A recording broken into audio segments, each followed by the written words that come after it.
Treiberg keskringis valmis palli mängu panema ja nüüd tuleb avavile Wojtek Karnatsevitšilt ja Saku paneb palli mängu, nii et saame siis hakata vaatama. Õnnestub Sakul täna Florale taas vastu saada. Sõdu paneb nüüd Kross tagasi Todingule, aga läheb see ikkagi läbi. Ettepoole jätkata ei õnnestu. Saku võtab kohe palli tagasi Kimsen ja leiabki Treibergi suunas söödu. Kas Treibergil õnnestub jätkata? Treiberg läheb ja lööb posti ja ei tule siit väravat Sakule. Pall ikka lahti ja Kimsen lööb üle värava selle kaitsja ja väravavahi vastu, aga üle lõi Maria-Helen Lisette Kimsen selle palli sealt värava eest, aga kas kohe tekib uus võimalus? Treiberg läheb, sööt veel keskele, Saulusel võimalus ja Saulus nüüd peab ära lööma ja lööb ära ja Saku Sporting 10. minutil läheb seda kohtumist juhtima.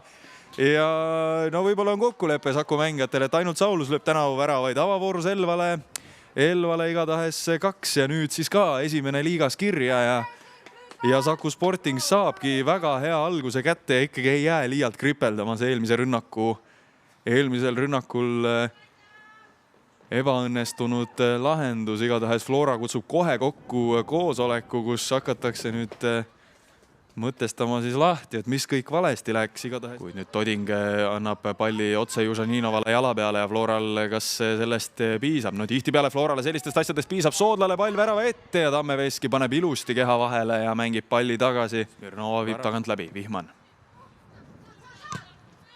Tammeveski, Kimsen.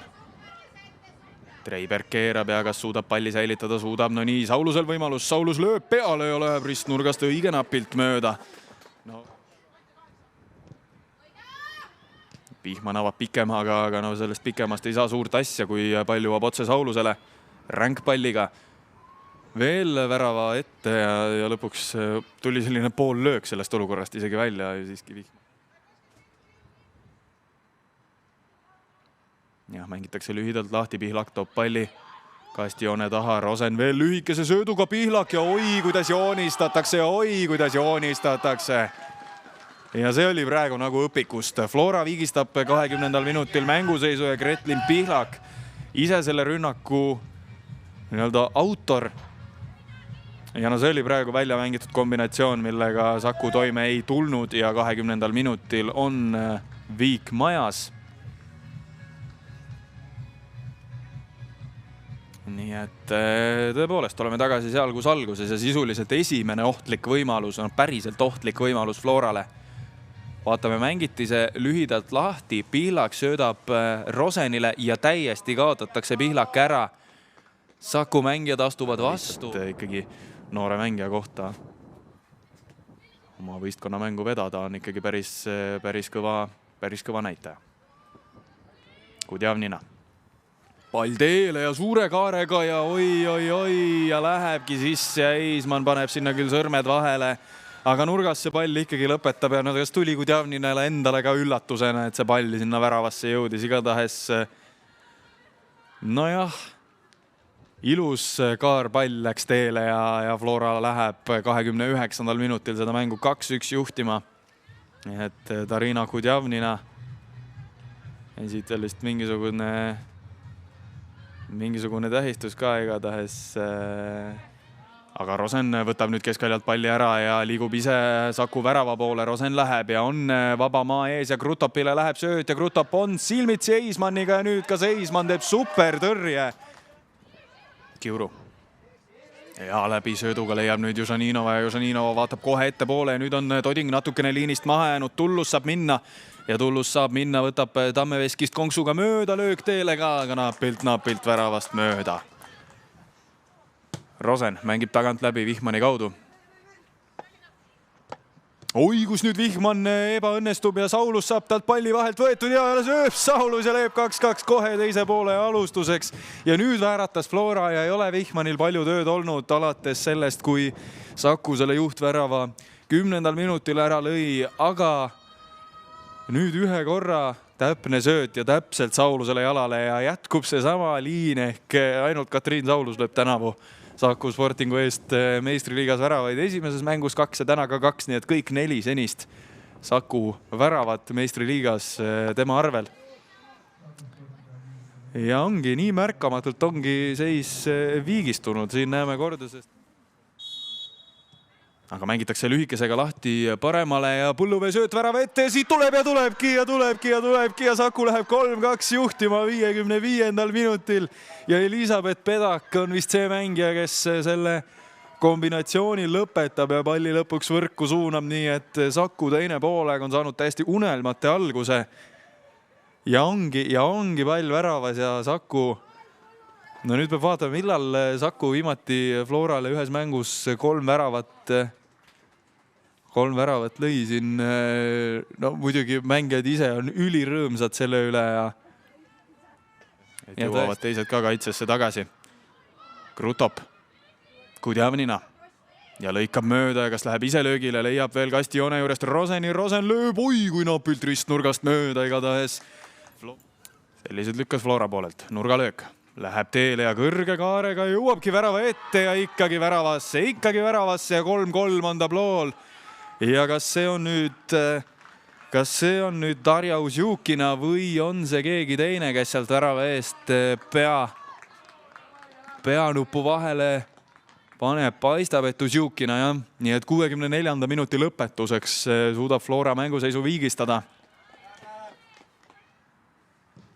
Uus pall. Läheb teele, aga see läheb nüüd natukene tühjemasse tsooni. Saulus. Aga Tookatse lendab nüüd korraga, põrkab latti ja jõuabki värava ette. Uskumatut mängu näeme me täna. Täiesti uskumatut mängu näeme me täna. Saku Sporting läheb 68. minutil 4-3 juhtima. No, ta vist, kui hakatakse aasta mänguauhindu jagama, siis võiks selle juba ette ruttavalt natukene ära anda. No muidugi loodame, et nii see ei ole ja me näeme hooaja jooksul veel selliseid mänge. Kes selle nüüd lõpuks?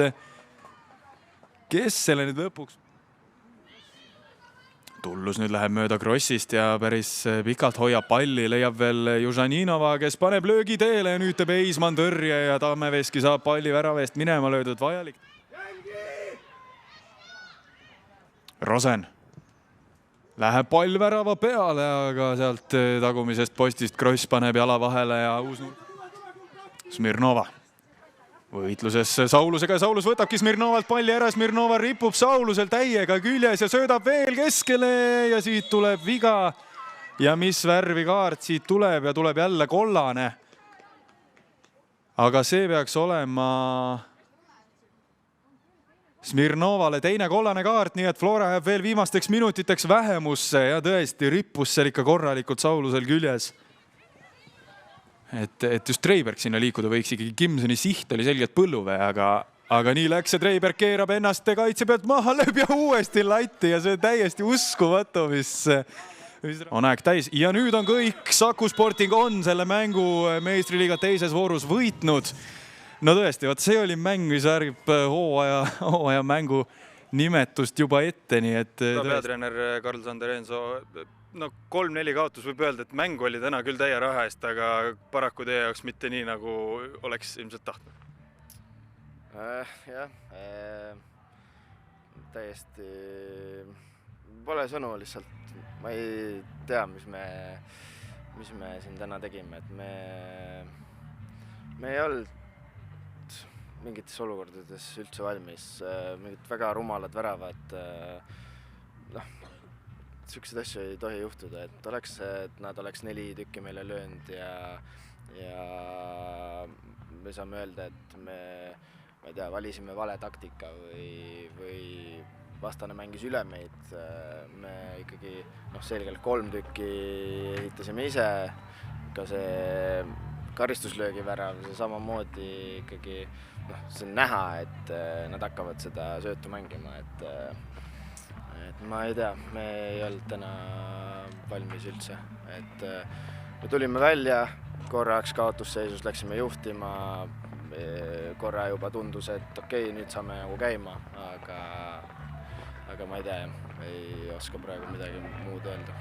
Kas need ohumärgid olid ainult nende väravaolukordade põhjal või nägid sa mingites muudes mänguolukordades ka seda, et midagi on täna teistmoodi kui tavaliselt?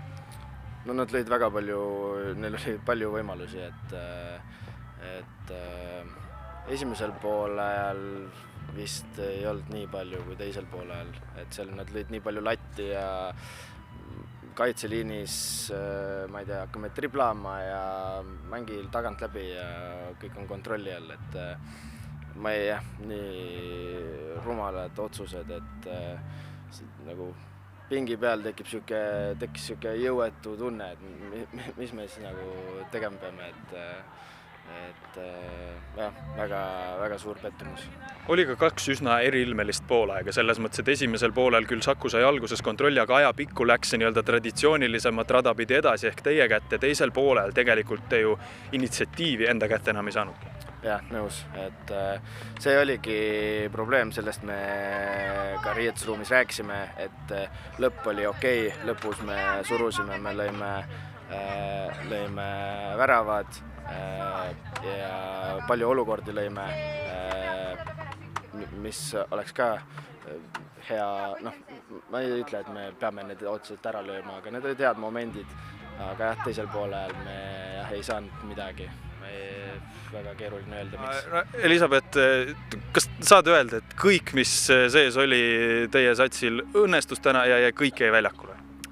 Ma arvan, et teisel poolel kindlasti õnnestus ja tulid asjad palju paremini välja, et esimene poolega läks kuidagi tuimaks meil ja ei olnud sellist võitlust ja peale teist poolega on küll selline tunne, et nüüd panime nagu kõik käiku ja läks hästi. Oskasite te oodata sellist mängu, et siit võiks tulla 7 väravat ja just selliselt, nagu nad siis lõpuks tulid? Tegelikult ei osanud, aga samas kui vaadata mõlema võistkonna kvaliteeti, siis miks me ei peaks suutma väravaid lüüa üksteisele, et tegelikult oli väga huvitav mäng, ma arvan, ja oli mängida huvitav ja ma arvan, et vaatajatel oli ka aega vaadata, et väravate löömine on ju jalgpalli eesmärk ja mõlemad said sellega hakkama. Sinu enda kohta ka, kui ma nüüd minu kiire statistikakontrolli ei peta, siis sul on päris pikka aega viimasest meistriliiga väravast möödas, 2020 suvel Tammeka vastu, kui ma üle vaatasin. Mis tunne sul endal siis oli, kui selle palli sinna võrku paigutasid? Ja nagu tähistusest oli näha, ma olin päris õnnelik. Aga ma ei teadnudki, et nii pikk aeg tõesti, aga ma tõesti, kui keskkaitses mängida ei jõua väga kasti, aga kuidagi täna oli selline tunne, et võiks ära lüüa. No te alustasite väga intensiivselt, kohe alguses oli mitu head võimalust, tuli ka värav, aga kas oli see nagu kindel plaan, et alguses kohe intensiivselt peale minna või kujunes see lihtsalt nii välja? Me olime ikkagi kokku leppinud, et tuleme alguses kohe kõrge pressiga ja proovime nii palju kui võimalik ikkagi kõrge pressiga ja kui väsime ära, siis tuleme allapoole, aga täna tegelikult ei olnud sellist kokkulepet okei, et vajume veidi, et jah. Kas see on siis nüüd uus normaalsus, et Saku paneb Floral ära? Elame näeme.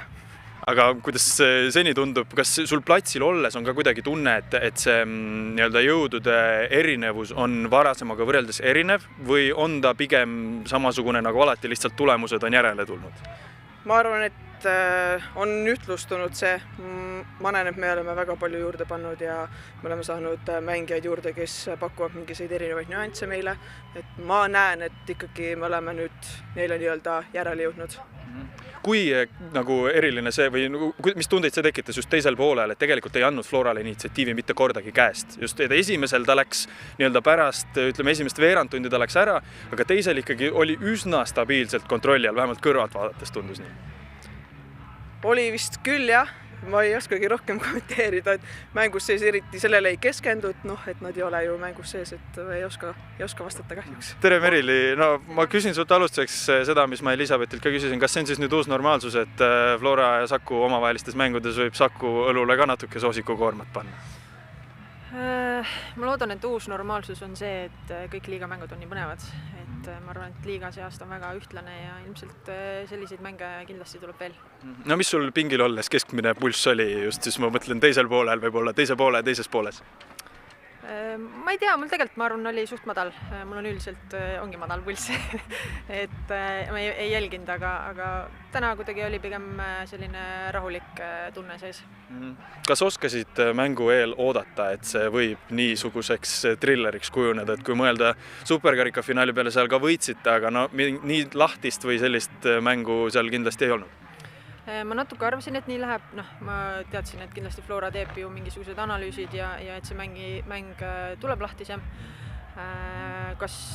Ma arvasin küll, et nii palju väravaid tuleb seda kindlasti mitte, aga jah, ma eeldasin, et tuleb selline väga, väga lahtine mäng, kus on palju siis võib-olla võimalusi. Mis need teie käigud olid, mis täna edu tõid? ma arvan, et me suutsime jälle kasutada hästi enda tugevused ära, kus siis meie ründajad säilitavad hästi palli ja sealt siis leiame need käigud edasi liini taha ründamisega, et ma arvan, et kasutasime need momendid hästi ära. See räägib ka vist nii mõndagi, et neid võimalusi oli ju tegelikult rohkem 4 korda, läksid ka raamid kolisema, et kokku justkui 8 sellist olukorda, kust võinuks värav tulla justkui. Oli see ka mingisugune selline asi, mida vaadates tekkis natuke selline nõutuse tunne, et kas täna tõesti mingisugune kõrgem jõud või keegi on vastu?